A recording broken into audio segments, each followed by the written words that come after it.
हाय Madhura yes. एका क्लायंटची requirement होती 10,000 per month इन्व्हेस्टमेंटची, पण त्यांचे गोल्स वेगवेगळे होते. तर त्यांच्या गोल्सनुसार आपण डायव्हर्सिफिकेशन कसं केलं आपण पाहूया. फर्स्ट गोल होतं लॉंग टर्मसाठी, म्हणजे त्यांना त्यांच्या मुलाच्या लग्नासाठी तयारी करायची होती, गोल्ड घ्यायचं होतं. म्हणून आपण डिजिटल गोल्डचा त्यांना ऑप्शन दिला. गोल्ड ETF मध्ये 3,000 इन्व्हेस्ट केले SIP ने, म्हणजे 3,000ची SIP चालू केली गोल्ड ETF मध्ये. सेकंड ऑप्शन तो पण लॉंग टर्मसाठी आहे.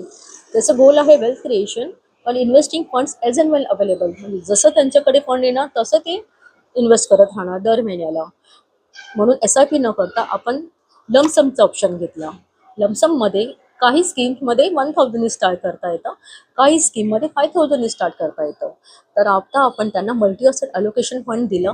त्या फंडमध्ये 5,000ची मिनिमम रिक्वायरमेंट होती व 5,000 आपण मल्टी असेट अलोकेशन फंडमध्ये इन्व्हेस्ट केले. थर्ड ऑप्शन आहे शॉर्ट टर्मसाठी, म्हणजे त्यांना एक ठराविक रक्कम छोटी छोटी अमाऊंट पार्क करायची होती, जिथे सेव्हिंग अकाउंटपेक्षा बेटर रिटर्न्स मिळतील. म्हणून आपण त्यांना लिक्विड फंडचं ऑप्शन दिलं. त्यांचा व्यवसाय असल्यामुळे ती ठराविक रक्कम त्यांना दर महिन्याला थोडी थोडी बाजूला करायची आणि जसं लागेल तसं यूज पण करायची आहे. म्हणून उरलेले 2,000 आपण लिक्विड फंडमध्ये इन्व्हेस्ट केले.